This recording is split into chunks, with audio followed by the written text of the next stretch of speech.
Hari ini, kita akan menceritakan sebahagian kisah pengorbanan sebahagian anggota ATM yang tidak mendapat penghargaan sewajarnya daripada masyarakat antarabangsa yang mana terlibat dalam salah satu daripada adegan pertempuran yang paling popular di dunia, iaitu pertempuran di Pasar Bakhara, Mogadishu di Somalia.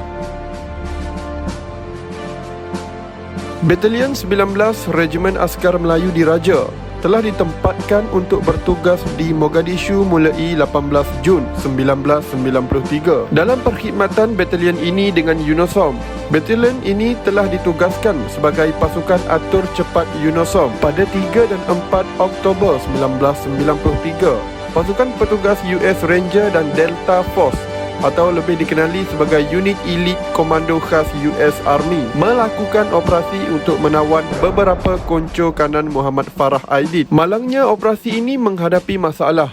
Pasukan tentera tersebut terperangkap. Tentera Amerika Syarikat meminta bantuan UNOSOM dan 19 Regimen Askar Melayu Diraja untuk memberikan bantuan menyelamatkan anggota tentera Amerika yang terperangkap. Tentera Amerika mahu menggunakan kenderaan perisai milik tentera kita dan tidak mahukan bantuan tentera kita. Tentera kita, 19 Regimen Askar Melayu Diraja, enggan menyerahkan kereta perisai kepada tentera Amerika dan akhirnya satu kompromi dicapai. 19 Regimen Askar Melayu Diraja membenarkan anggota tentera Amerika menaiki kondor, tetapi pemandu, komander dan pengendali senjata akan terdiri dari anggota 19 Regimen Askar Melayu Diraja. 60 orang anggota 19 Regimen Askar Melayu Diraja terbabit dalam operasi menyelamatkan askar Amerika berkenaan. Selepas diberi taklimat operasi, pasukan yang diketuai Lieutenant Azman bergerak pada jam 11 malam. 16 buah kereta perisai milik tentera kita bergerak secara konvoi.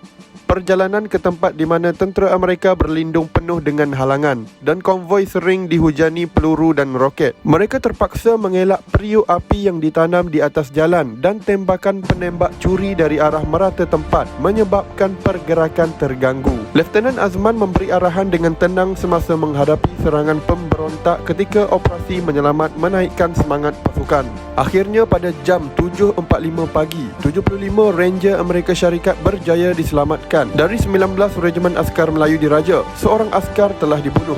Prebet Mat Aznan Awang telah terbunuh apabila roket RPG-7 menembusi kompartmen pemandu kereta perisai Kondor yang dipandunya. Peristiwa ini telah menjadi inspirasi kepada pengeluar filem Amerika untuk menerbitkan sebuah filem berjudul Black Hawk Down bagi mengenangkan kembali kegagalan askar-askar mereka dalam operasinya di Mogadishu. Malangnya dalam filem ini tidak ditonjolkan penglibatan anggota 19 Regimen Askar Melayu Diraja yang telah bersama-sama menyelamatkan askar-askar komando Amerika terbabit. Satu lagi peristiwa yang berlaku di Somalia adalah kejadian yang melibatkan arwah Prebet Aznan dan seorang lagi anggota komando pada masa itu.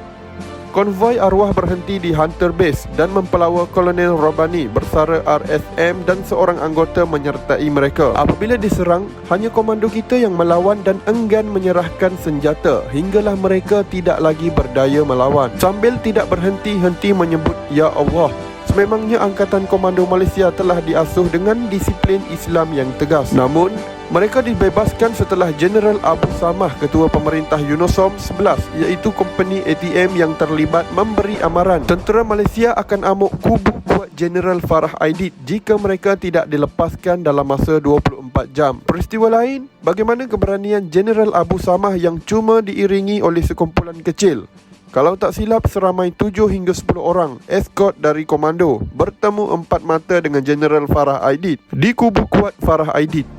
Cerita komando kita yang kerdil berbanding saiz orang Somalia itu menguak dan merempuh barisan pengawal Farah Aidid. Hebat dan beraninya mereka itu hanya Allah yang tahu. Kita perlulah bersyukur kerana dikurniakan angkatan tentera yang melindungi tanah berdaulat ini, yang bukan sahaja memiliki keberanian, malah iman yang teguh, walaupun ada juga sebilangan kecil yang hampir terlibat dengan penyelewengan dan rasuah. Memang mana-mana institusi pun ada kekurangannya. Walaupun saya tidak berapa setuju kerana negara kita agak rapat dengan US dalam bidang ketenteraan, kerana umum telah mengetahui US telah melakukan banyak konspirasi untuk melemahkan umat Islam. Apa-apapun, sikap anggota tentera kita di Somalia menunjukkan mereka juga masih lagi mempunyai maruah yang tinggi untuk menjatuhkan ego tentera US. Angkatan Komando US yang dibangga-banggakan telah diselamatkan oleh sejumlah sejumlah komando kita yang kerdil, Melayu dan yang penting Islam.